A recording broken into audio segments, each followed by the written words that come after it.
Welcome back, guys, to another video. My name is Maku. Hello guys, it's Kobayashi. And today we're going to review the episodes 10 and 11 of Classroom Elite and Overlord. Want to go ahead and start it off for me? Yeah, starting off for Classroom Elite for number 10. The first scene we see Koji and his new study group, the I Know Koji group. They're just studying within the mall, but someone from Class A is spying on Koji. So then Koji texts Kurosawa, and then Kurosawa sends a picture, and it is indeed a student from Class A spying on Koji. Yeah, it was like some pink-haired bimbo. That's what I saw. Purple, but yeah. Oh, same thing. Colorblind with that, so okay. But then later on in the episode, Koji, he goes to the library because Harita told him to return a book for her. Told her to return a book. Meets up with this random girl, and the girl tells him to read she basically starts recommending books, right? He recommended one book, and she says she doesn't. Well, at least to our knowledge, she says she doesn't know, or she doesn't really care about the conflict between Class D and C. But Koji's he's still a little skeptical, but he doesn't really pay attention too much to it. Later on, the teacher comes around and tells him, "Oh, someone's here to see you." So then, turns out the person trying to see him is actually his father. Tells him, "All right, bro, you got to drop out." Essentially. Right? Yeah. So it's been like 1.5 years that Koji and his father haven't met, and then the first thing that his father tells him, he's like, "Oh yeah, the person who recommended the school died just a month ago." And then, and then finally, the White Room finally gets mentioned in the anime, even though it should have been mentioned like 5 episodes back, but finally gets mentioned. And then another person comes in during this encounter. It was the chairman of the school, and the chairman too is also Sakinanagi from the girl from Class A. The father. And then the chairman of the school used to be his secretary, the father's secretary, because the father he's I believe he's the not owner. I don't know how to explain it. He started the White Room operations essentially. So yeah, like the founding father essentially. Yeah. And he told Anikoji to drop out. He said, "Nah, I'm cool here." So, but he was insistent, and he said, "You can't change the fact that I'm gonna take you out this school." So then that's when the chairman arrives, and he ended up telling Koji's father, "Oh, he's actually a student here, so essentially, you can't really do anything about it. The students have more of a say in this situation." And and also the chairman also recommended I Know Koji to the school because based off his interviews and scores, since it was very average, he wasn't gonna get in. But the chairman recommended, and then that's why the teacher from Class C, she saw that he was recommended, so she tried to take advantage of him. Yeah, essentially saying that she knew his father when very clearly she didn't. She was just using his father as an excuse to essentially fulfill her goals, right? Exactly. And then Koji realizes it, and then tells her, "I'm not gonna work. I'm not gonna try anymore." Yeah. and ends up really not trying. He ends up cutting off Kurosawa. He just cuts off everybody, and he's just trying to live a normal life essentially. Yeah. So towards the last end of the episode, you want to go ahead and explain it? Yeah, so he's on the phone with Kurosawa, and he's apologizing. He's like, "Oh, I'm sorry to put you through all the stuff that I've been making you to do." Right. And then he just cuts her off very, very coldly. Yeah, just tells her, "Delete my stuff. I don't want to talk to you anymore." Yeah. But it's really more like I'm trying to keep your distance. Exactly, yeah. And then that's when we lead off to episode 11. Yeah, episode 11. So episode 11, the very first scene too, it's the next day after the whole phone call thing. And then Kurosawa tells him, "Oh yeah, good morning." And then Koji's like, "Oh yeah, what's up?"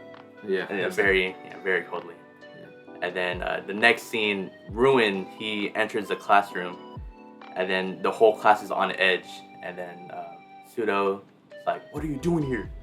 And Hirata takes over. He's like, "Ruin can what? Or why are you here?" Yeah. Essentially. And then Ruin's like, "Well, I can't pay my fellow first years a visit." Yeah. And then Koenji, he doesn't care about the whole situation, so he gets up and leaves. And then Ruin follows him with he takes notice of this. Yeah, so he takes notice of this.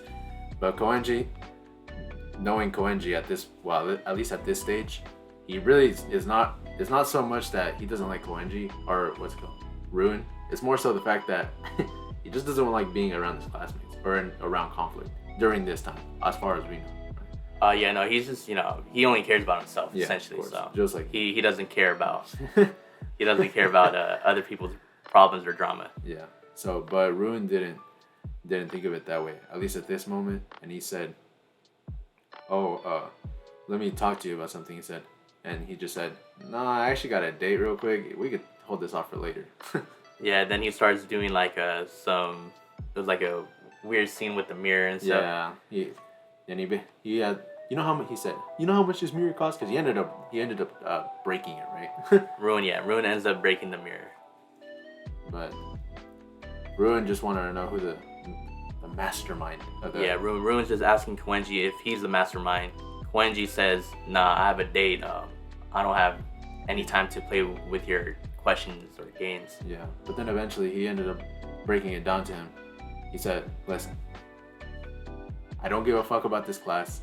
Let's just leave it be, right?" Yeah, and then during this meeting too, so Aina, Koji, and a few others of the classmates try to help Koenji, so they're there as well. And then another group pulls up during this encounter is Saki and Nagi's group. Class A students also pull up out of nowhere. Mm-hmm. While this encounter happens, Koenji calls Ruin and gives him a new nickname. He calls him Dragon Boy. And then Ruin doesn't like that nickname, and then Sakinagi notices and then teases him, calls him Dragon Boy, and Ruin's like, "Don't call me Dragon Boy ever again." And then she does it again just to tease him. And Ruin comes out of nowhere. He starts sprinting towards her and then does like a flying kick, but one of the other Class A students just blocks the kick, but then he falls, obviously, because Ruin's quite powerful. And then Harita steps in and she's like, "What are you guys doing? Why are you guys always trying to fight?" And then Sakinagi's like, "Oh, are you hurt?" And he's like, "No, nothing happened." And then the whole thing gets dismissed. Yeah. So then that's where you see Koenji just exit the area. And then it pans over to Ruin plotting something else. So this is where you get a little dicey, right? Because what ends up happening, Ruin and some of it, we get, what was his name? Albert? Albert, you get Ibuki. Yeah. All of them, they end up meeting at this like abandoned warehouse. It's an abandoned construction site, I believe. And then this day too, the setting's like quite cloudy and it's rainy, it's cold, late at night. And then all this comes to play because what ends up happening is she ends up calling, what's her name again? Ruin ends up luring out his bait, and the bait is Kurosawa. Yeah, so what ends up happening is that she's basically, what Ruin is trying to do is just trying to get the information out of Kurosawa. He's trying to say who is the mastermind. She's not giving. She says she doesn't know. So what ends up happening? the guy, I don't know what that guy's name is. I don't know if he's important to the story. Ishizaki, he ends up tying Kurosawa, one of Ruin's lackeys. Yeah. So he ends up putting zip ties around her, like basically handcuffing her in essence. And he ends up, keep in mind, like we said, this is cold. This is a very cold climate. So what he ended up doing, he ended up pouring cold water all over her, and repeatedly too. Repeatedly. And then there was one moment where she still kept insisting that she doesn't know. So there's using a military tactic, using a rag over her face and putting water, so it just gives like the drowning effect in essence. Yeah, and then towards the end of the episode, you see Koji. He's just about to go to karaoke with his other friends. So it looks like he's not gonna show up, but we shall see in the next episode. And then towards the end too, Ruin grabs Kurosawa by the hair and starts dragging her, and it looks like they're going up to the roof. Moving on to Overlord, episode 10. It wasn't really too drastic, because it was more like a setup just for episode 11, which we'll get to. It was more so the fact that on episode 10, he would, I believe her name is Evil Eye. Evil Eye was trying to round up some people so they can save their kingdom, right? But it was for naught, because when Ainz is still gonna attack, he's still gonna obliterate, right? So Evil Eye, he went to talk to the guy who destroyed both of the Death Knights, but he was, with two whores or whatever, and he was really not caring of what happened to the kingdom. He does, because he's part of another kingdom, so that's why he doesn't really care about that one too much. And then it moves on to the young prince and the princess. They were just planning their plans of attack, right? But like I said, it's for naught. And this is where it sets up for episode 11. So on episode 11, you want to go ahead and start it off. Yeah, so episode 11, the prince is leading out the troops, and then he wants to meet Ainz one-on-one to discuss, to negotiate if they can stop the war. Ainz respectfully, he just declines the offer. He's like, no, we're gonna still attack you guys. The prince, he notices, he's like, wow, Ainz is actually kind of human, because his question was, why are you attacking the kingdom? And I believe Ainz's answer was like, to please my subordinates. Yeah, he wants happiness, essentially, right? And then he asked him as well, is that not what you want? And then he comes to realization, that's actually what I should have wanted, but he didn't. He was kind of selfish. And then when the discussion ended, he told himself, actually. He said, wow, I guess I wasn't fit to be a king, because that's what a king should be thinking. He should be thinking about pleasing and making his subordinates happy, so that way his kingdom can flourish. But he didn't realize that in time, and unfortunately he paid the price, because what ended up happening, there was mutiny. And I believe Ainz actually come to the realization that the prince was actually not really a bad guy. He just was a very confused guy. So what ended up happening once they did the mutiny, the nobles of the kingdom brought him his lopped head and basically told him, here's my king's head. He's please, we beg for your forgiveness. We want to serve under you. We will be in fealty with you. And that's basically just what happened. But it was pretty funny, because what ended up happening was that Ainz said, "Oh, sure. Is there anything you want?" He said, "Oh yeah, spare me and my family." And everyone said the exact same thing. So it was like, he basically brushed it off. He said, "Yeah, sure." And ended up telling one of his underlings, "Oh yeah, so all of them, kill them, not mercifully. Basically torture them, right?" And that's basically all that all that happened during that scene. You want to go ahead and explain the other? Yeah, so then next is Ainz orders C.O.T.E and I believe Mare to take over the war. Right. And then Albedo and Ainz, they went to go. They're getting attacked by the guy in the red suit. The Adamantite. Yeah, the Adamantite. Yeah. So they were fighting two Adamantite heroes from a different kingdom, actually. So one of them we have seen before, but then the other one was actually not necessarily there.